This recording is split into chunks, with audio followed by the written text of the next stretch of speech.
Hermanos, la verdad tenía deseo de poder compartir con vosotros o leer con vosotros la carta a los Hebreos. Una carta que no se sabe exactamente quién la escribió.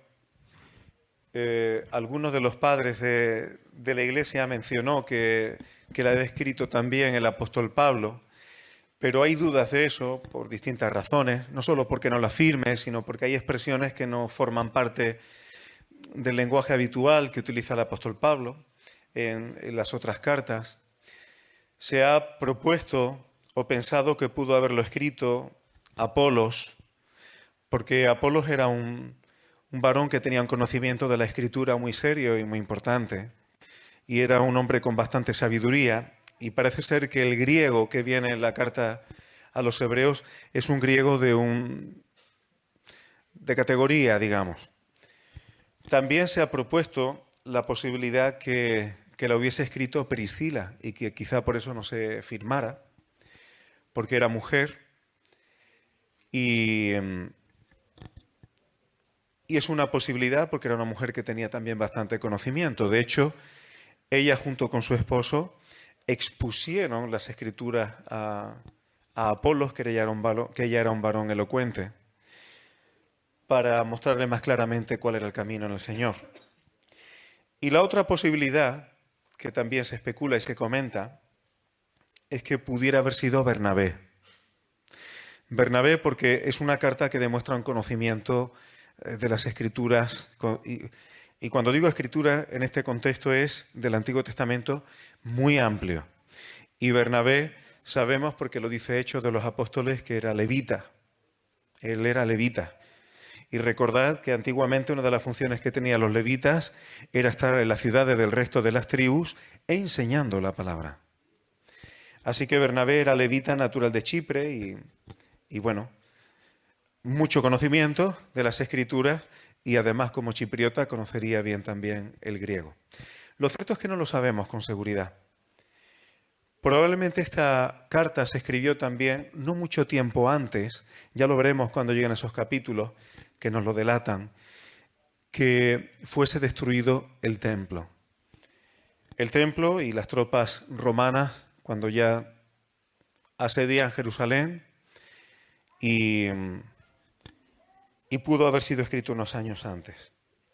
Lo que sí es cierto, hermanos, y a mí me gustaría poderlo decir, es que es una carta dedicada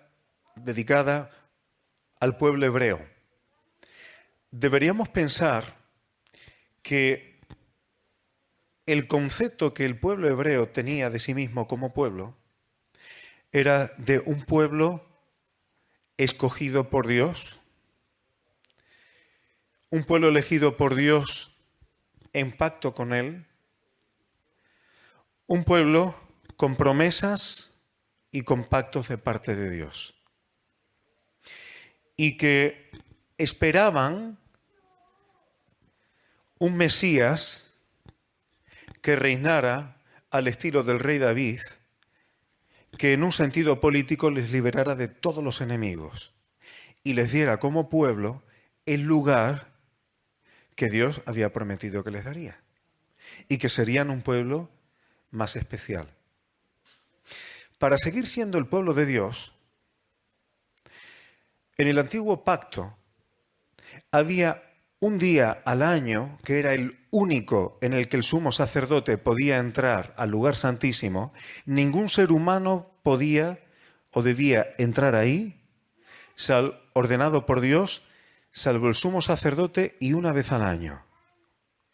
Y esto era un día muy especial que se llamaba el día del juicio o el día de la expiación. Porque si Dios aceptaba, y ya veremos eso en capítulos posteriores, el sacrificio y el arrepentimiento del pueblo, ellos seguían siendo el pueblo de Dios. Y esto es importante saberlo, hermanos, porque esta es una de las festividades bíblicas conocida como Yom Kippur. Si no se entiende esto, hay muchos capítulos de Hebreos que no se van a entender bien. Hay que recordar que se está escribiendo esto al pueblo hebreo. Pero yo quiero, hermanos, que podamos ver esta carta no pensando como que está escrita para hebreos o israelitas en un sentido de la carne. De hecho, muchos se convirtieron.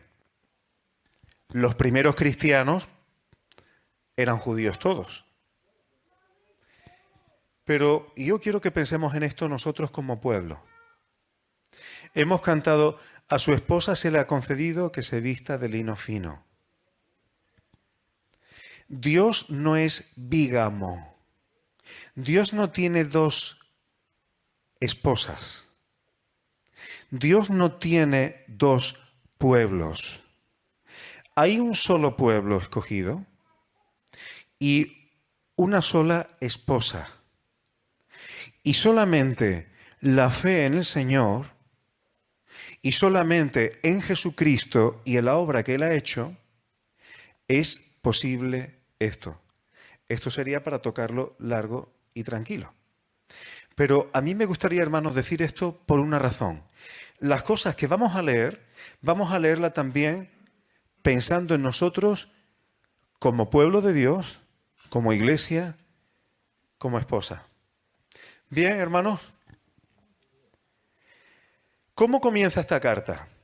Fijaos qué forma, sin saludos, nada, del tirón. Empieza diciendo: Dios, habiendo hablado muchas veces y de muchas maneras en otro tiempo a los padres por los profetas, en estos postreros o últimos tiempos nos ha hablado por el Hijo, en el Hijo o a través del Hijo. Yo tengo que hacer aquí, hermanos, un parón para explicar algunas cosas. Esto tiene mucho sentido porque vamos a pensar cómo Dios se fue revelando a lo largo de la historia. Y voy a mencionar algunas personas que conocéis, que estaban en el pasado, pero que generalmente cuando pensamos en profetas, no pensamos en ellos. Uno de ellos, por ejemplo, Enoc. Enoc profetizó. Otro, Abraham.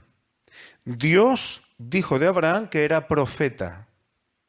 Y le dijo a un rey que tuviera cuidado con él porque era profeta. Abraham profetizó. Y Jacob, no profetizó Jacob. Iros al final de Génesis y en unos solos versículos es una profecía impresionante que articula la historia de la humanidad en función de su familia. Y aparte de Jacob, ¿quién fue un gran profeta? Aunque nosotros no pensamos en él como profeta, pero el pueblo hebreo, el pueblo judío, lo tiene como el principal profeta: Moisés. Moisés fue profeta. Y luego, más adelante, Dios siguió enviando profetas y se expresó y habló en diferentes formas, de diferentes maneras y a través de diferentes humanos escogidos por Él con esa función. Pero aquí nos habla de la función profética de Jesús, el Hijo. Jesús también tiene, entre otras dimensiones, que esta misma carta va a tocar, porque sabéis que es imposible que haya pueblo de Dios, que haya promesas, que haya pacto, todo lo que el pueblo hebreo pensaba de sí mismo, si quitamos al Señor Jesús y cada uno de sus aspectos, sería completamente imposible. Todas las promesas y todos los pactos que Dios hizo y su plan, si no estuviera Jesús, en cada una de sus facetas sería imposible. Y aquí empieza hablando de la función o del aspecto de Jesús profética. Dios hablando a través de Él. El Padre hablando a través del Hijo. Y esto un hebreo sabía perfectamente a qué se refería. ¿Recordáis cuando a Jesús se le acercaron más de una vez, le enviaban emisarios y le decían: ¿eres tú el profeta o esperaremos a otro?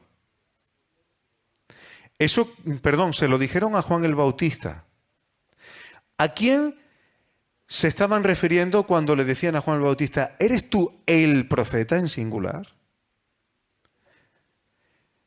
Hubo muchos profetas. ¿Cómo me dice el profeta?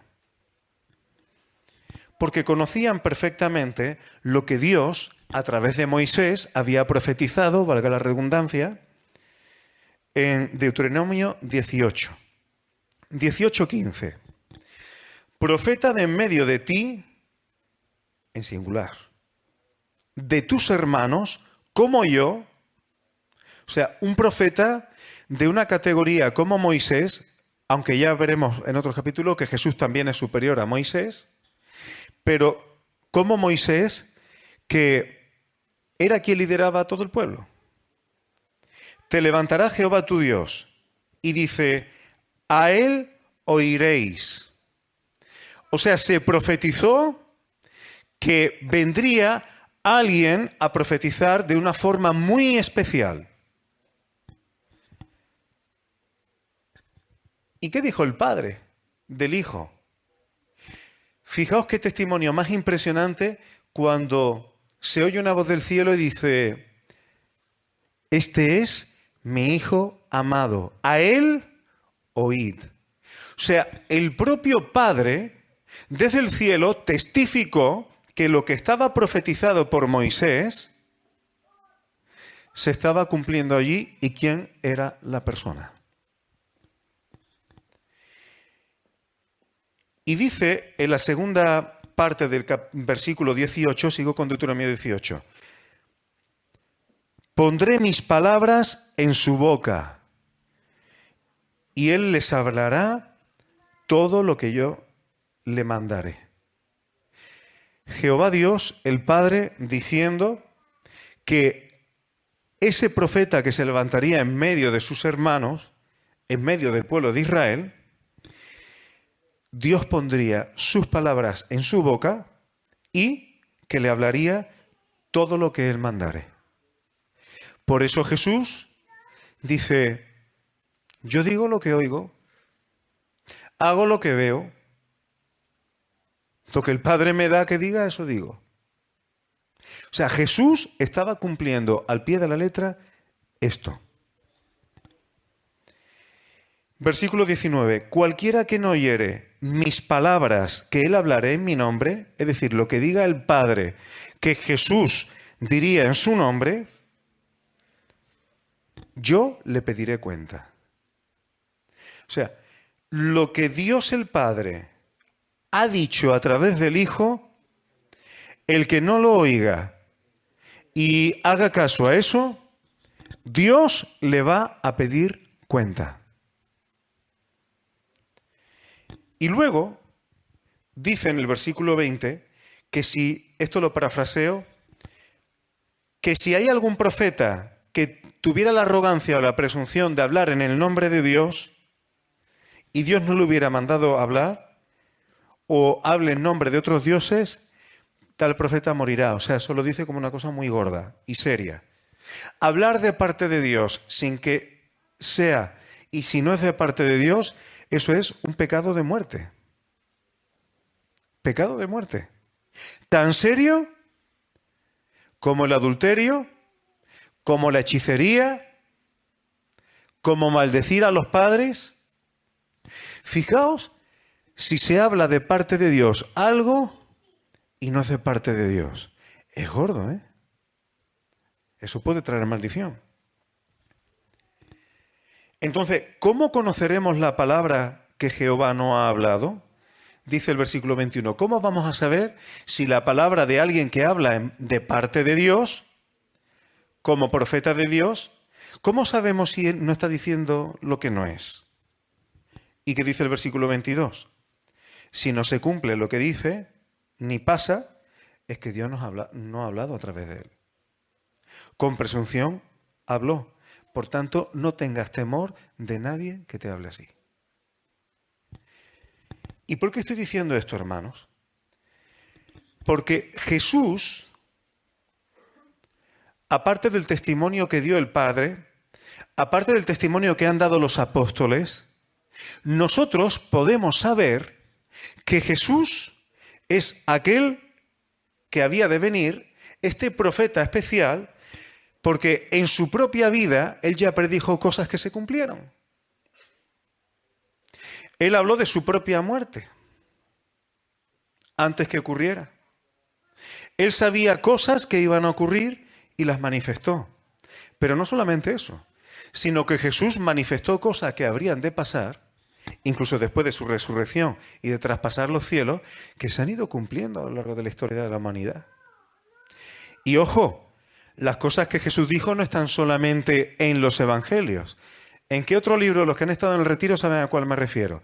¿En qué otro libro hay dichos directos de Jesús, revelados a su ángel? Apocalipsis. Y lo que Jesús dice se cumple.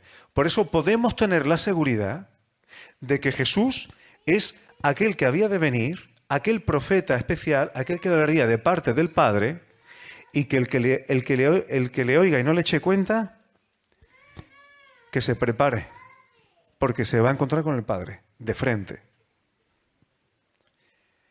Por eso, hermanos, tiene importancia esto. Creo que hoy no me va a dar tiempo a ver mucho más, pero ¿por qué es importante este fragmento? Porque de las primeras predicaciones que tenemos en Hechos de los Apóstoles, en el capítulo 3, el apóstol Pedro, en el versículo 22, va a citar esto que hemos leído de Deuteronomio. Y dice en el versículo 23, toda alma. Fijaos que esto no es un mensaje para judíos, es un mensaje para toda alma.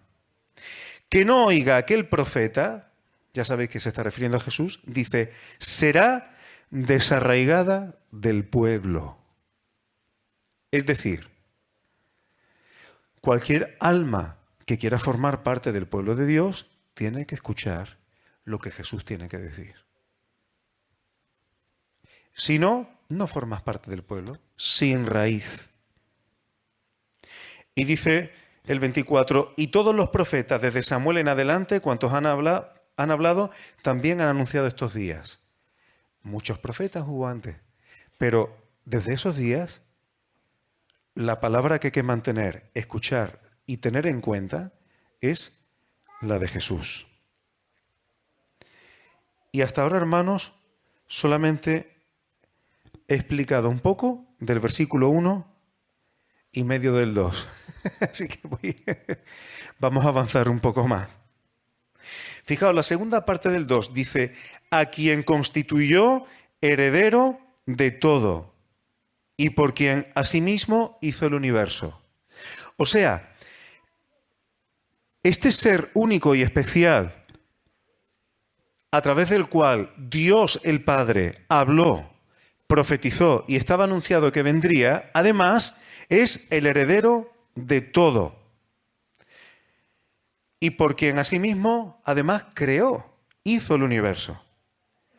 Esto es importante, hermanos. ¿Qué quiere decir, en un sentido bíblico, que alguien es el heredero? ¿Qué es lo que lleva o aporta? La primogenitura. Y en un sentido bíblico, la primogenitura es importantísimo. Y en concreto la simiente de Abraham, que es Cristo, la primogenitura de la promesa a Abraham es impresionante. Ahora, el propio Jesús, en Mateo 21, nos cuenta una parábola. Voy rápido con ella. Un padre de familia, el cual plantó una viña. Vamos a pensar que la viña es la iglesia o el pueblo de Dios, que está explicado en Isaías 5. La cercó de vallado, cavó en ella un lugar. Es que Jesús está aquí prácticamente citando Isaías. Edificó una torre y la arrendó a unos labradores y se fue lejos para tratar y trabajar en la viña. Cuando se acercó el tiempo de los frutos, y Pablo ha hablado de los frutos hoy, según el capítulo 15 de Juan, el padre es el labrador y es el que viene a recoger fruto de la viña. Y si leéis el contexto, los frutos son obras en el Señor. Obras dignas de arrepentimiento. obras que agradan al Señor. ¿Y qué pasaba para que recibiera los frutos? Pues que los labradores cogían los siervos que mandaba el dueño y a unos golpearon, a otros mataron y a otros apedrearon. Cuando iba a decirle, oye, los frutos, y cogían y los maltrataban. Envió más siervos, más todavía que los primeros. Hicieron lo mismo. ¿Sabéis? Se está refiriendo a todos los profetas. El mensaje de todos los profetas es arrepentidos. Cuidado con los frutos, haced frutos de justicia. Todos los profetas iban diciendo lo mismo, porque Dios no cambia. Por eso el mensaje de Jesús tampoco era otro. Ahora, finalmente, este hombre manda al hijo, diciendo, hombre, respetarán a mi hijo. ¿Pero qué dijeron los labradores cuando vieron al hijo? Dijeron entre sí, este es el heredero. El heredero. Matémosle y nos quedamos con su heredad. Esto es muy fuerte. ¿Qué le hará el dueño de la viña a esos labradores? Y Jesús le dice a los que estaban escuchando, el reino de Dios será quitado de vosotros y será dado a gente que produzca los frutos de él. Así que el reino está vinculado con los frutos del reino. Y yo pregunto, hermanos, ¿y qué pasa? Porque algunos estarán pensando, ¿esos los judíos que no aceptaron a Jesús y tal? Sí, y Jesús se lo dijo en toda la cara. Pero la pregunta es la siguiente, ¿y qué pasa con una iglesia, pueblo de Dios, al estilo de la Odisea, que tiene a Jesús, al Hijo, fuera en la puerta pegando y no le abren? Y no le abren. ¿Pensáis que estos, porque dicen que son iglesia, estos en el reino tienen todos el más alto lugar? Los judíos no. Pero nosotros sí, si dejamos a Jesús fuera. Hermano, hay que darle a Jesús lo que Él nos pida. El no hacerlo tiene consecuencias para el reino. Versículo 3, no tengo más remedio que avanzar un poquito. El cual, este Jesús, ya hemos visto su dimensión profética, es el primogénito porque es el heredero, pero también es por medio del cual se constituyó el universo. O sea, viene en un momento de la historia como profeta, como hombre, pero al mismo tiempo era, y él, a través de él, se hizo todo el universo. Impresionante. Tenemos en él la humanidad y la divinidad. Y dice el versículo 3, que es el resplandor de la gloria de Dios y que es la misma imagen de su sustancia, otras traducciones, su ser, y quien sustenta todas las cosas con la palabra de su poder. O sea, Jesús es el resplandor de la gloria del Padre, la misma imagen de su ser, es el Padre expresado y además sustenta todo con su poder, con su palabra. Y este ser tan impresionante, este Jesús tan grande, tan maravilloso, es el que ha purificado nuestros pecados, dice la segunda parte del versículo 3, por medio de sí mismo, y se sentó a la diestra de la majestad en las alturas. Esto es tremendo, hermanos. Esto es tremendo. Y el versículo 4 dice, tanto superior a los ángeles, por cuanto heredó más excelente nombre que ellos. Si lo que llevamos visto hasta aquí es poco, ¿cómo se va a comparar a Jesús como si fuera un ángel? Hay quien piensa eso, hay quien defiende eso. Y sigue diciendo, voy a tomar un minuto por ver, prácticamente para leer algo por encima. ¿A cuál de los ángeles dijo Dios jamás? Mi hijo eres tú, te he engendrado hoy. Ahora fijaos. Dice, y otra vez, yo seré a él padre y él me será a mí hijo. Porque dice seré, será en futuro. Porque algunos dicen que Jesús fue engendrado, que es una creación del Padre antes de que el mundo existiera. Pero aquí en este contexto, yo seré a el Padre y Él me será a mi Hijo, aunque Jesús es persistente, pero la respuesta está en el versículo 6. Y otra vez, ¿cuándo introduce al primogénito en el mundo? ¿En qué momento engendró Dios a Jesús? Se le dice a María. El ángel se lo dijo a María. Porque el santo ser que nacerá es del Espíritu Santo. Es del Espíritu Santo, engendrado por el Espíritu Santo. Ahí fue engendrado como hijo, en el sentido de novedad humana. Pero no porque el Padre creara a Jesús antes de ese momento. Aquí está hablando de la humanidad de Jesús. Por eso dice el versículo 6, cuando introduce al primogénito en el mundo. Lo llama primogénito, el heredero. Y luego en el versículo 7 dice, ciertamente de los ángeles dice, que son espíritus a sus ministros como llama de fuego, pero del Hijo dice, tu trono, oh Dios, por el siglo del siglo, cetro de equidad es el cetro de tu reino. Está citando el Salmo 45. Has amado justicia y aborrecido la maldad, por lo cual te ungió Dios, el Dios tuyo. Estas son cosas que Jesús vivió y practicó en su vida humana. Aquí está hablando de cosas que Jesús expresó en su vida humana. Porque Jesús, como hombre y como único mediador entre Dios y los hombres, es el que gobierna y el que tiene toda potestad. El reino lo tiene Él también como hombre. Has amado la justicia y aborrecido la maldad. La maldad aquí es iniquidad, sin ley, anomía. O sea, Jesús amó los mandamientos de Dios, la palabra de Dios, y aborreció la desobediencia a Dios. Por eso le ungió Dios. Y luego, y con esto ya sí termino, dice el versículo 10, y tú, oh Señor, en el principio fundaste la tierra, y los cielos son obras de tus manos. Perecerán, mas tú permaneces. Y luego dice que esta creación se va a hacer vieja como un vestido que se hace viejo, y que se va a envolver, o sea, se va a enrollar, y serán cambiados. Pero tú eres el mismo y tus años no acabarán. Es decir, aquí se está hablando de Jesús como Dios y antes ha hablado de Jesús como hombre. Está hablando de aspectos que tienen que ver con Jesús en su humanidad y con aspectos que tienen que ver con Jesús en su divinidad. Y la pregunta es, ¿cómo va a ser Jesús un ángel? ¿Algún ángel tiene características de este tipo? ¿Es así? Ni muchísimo menos. Así que, bueno, lo dejo aquí, pues llevo 25 minutos. Iremos viendo más cosas, hermanos. Sin Jesús y sin sus aspectos no hay promesa, no hay pactos y no hay plan de Dios.